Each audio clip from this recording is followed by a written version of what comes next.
السلام علیکم dear students, ہم اردو گرامر میں آج کا ہمارا ٹاپک ہے باہم، مماثل و متشابہ الفاظ. یہ الفاظ کیا ہوتے ہیں؟ یعنی باہم، مماثل و متشابہ الفاظ پہ ہم ڈسکس کریں گے. بعض الفاظ کی آواز تقریباً ایک جیسی ہوتی ہے، جن کے اعراب میں معمولی سا فرق ہوتا ہے، مگر وہ معنی کے اعتبار سے ایک دوسرے سے قطعی طور پر مختلف ہوتے ہیں. جو ان کے بولنے میں آواز ایک جیسی ہے الفاظوں کی، ٹھیک ہے، لیکن ان کے زیر زبر پیش ایسے چینج ہو جائیں گے تو ان کے الفاظ جو اس کے معنی ہیں وہ چینج ہو جائیں گے. ایسے الفاظ کو مماثل یا متشابہ الفاظ کہا جاتا ہے. اس پر تھوڑی سی ایگزامپل ہے، جن میں ہے علم، رنج، علم، جھنڈا.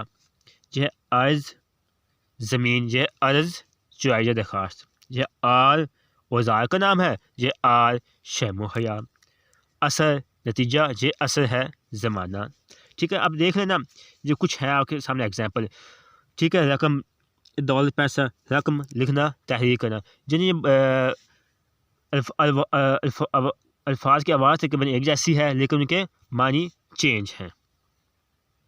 ٹھیک ہے، اب حسن، خوبصورتی، جیسے حسن اچھا، نیک. دھن، دولت، مال. دھن، پختہ ارادہ، انبہاگ. ٹھیک ہے.